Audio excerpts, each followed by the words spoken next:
Hello Freedom Seekers, Jeremy Chambers, Independence Acres Homestead. We're out here in an area behind the greenhouse, kind of drab, working on a makeover. Let me show you what we have in store.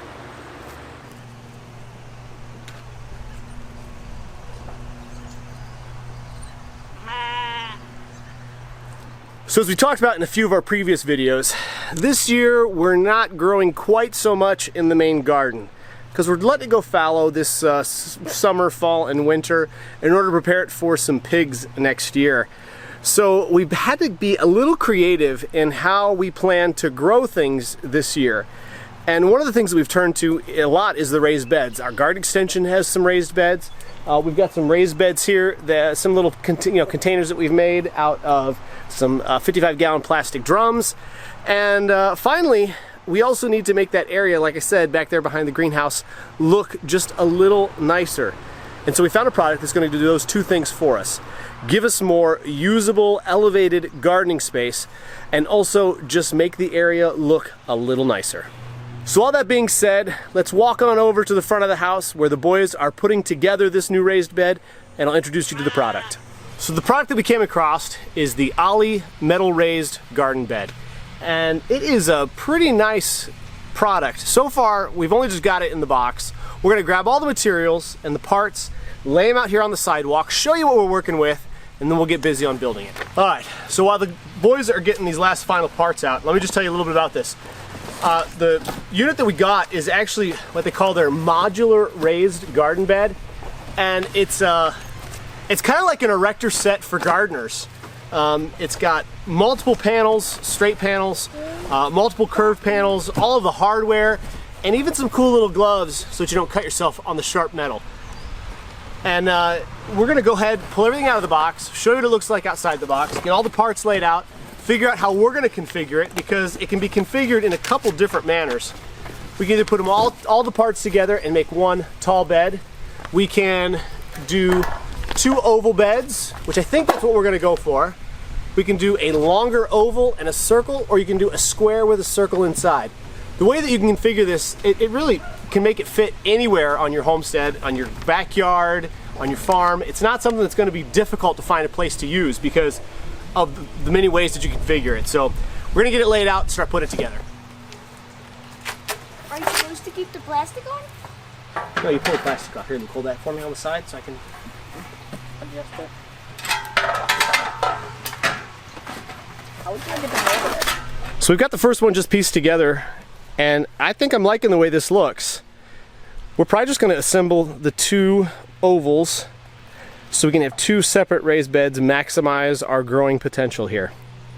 All right guys, let's get these unwrapped and get them put together.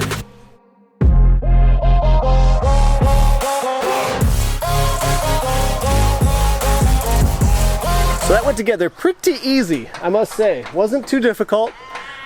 Just to have to decide how you're gonna go. We went with the curved sides overlapping the straight inner sides. Hopefully that should give it the rigidity that it needs once we get it loaded full of soil. The boys are gonna finish tightening up all the fasteners here. Shelly and I are gonna head over to the area where we plan to put it, make sure we get our orientation planned out, and also just make sure we're gonna be happy with how it looks there. Shelly, wait up! Okay, whew, she got ahead of me. All right, sheep are being really loud tonight, so we apologize if they are causing disruptions during this filming. So here we go, this is the glorious mess here behind the greenhouse. We've got our two raised beds from previous years. One has the spearmint, which has gone absolutely nuts. Then we've got our bed here with some fennel and borage. Gonna have to clean all this up. We got some grass here that's overgrown. So this is gonna be a multiple day project. It's not just gonna all happen tonight. So we've got to get this cleaned up. So what I'm thinking, Shelly, is we'll go parallel with the back of the greenhouse here. Does that look okay to you? Well, yeah, that would be good.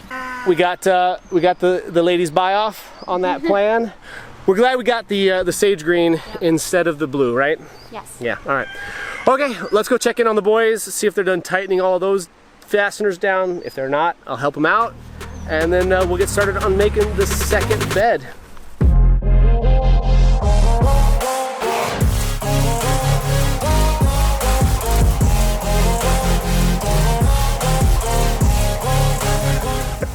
First one went together well, we got it in place. Let's get the second one done. Cue time lapse.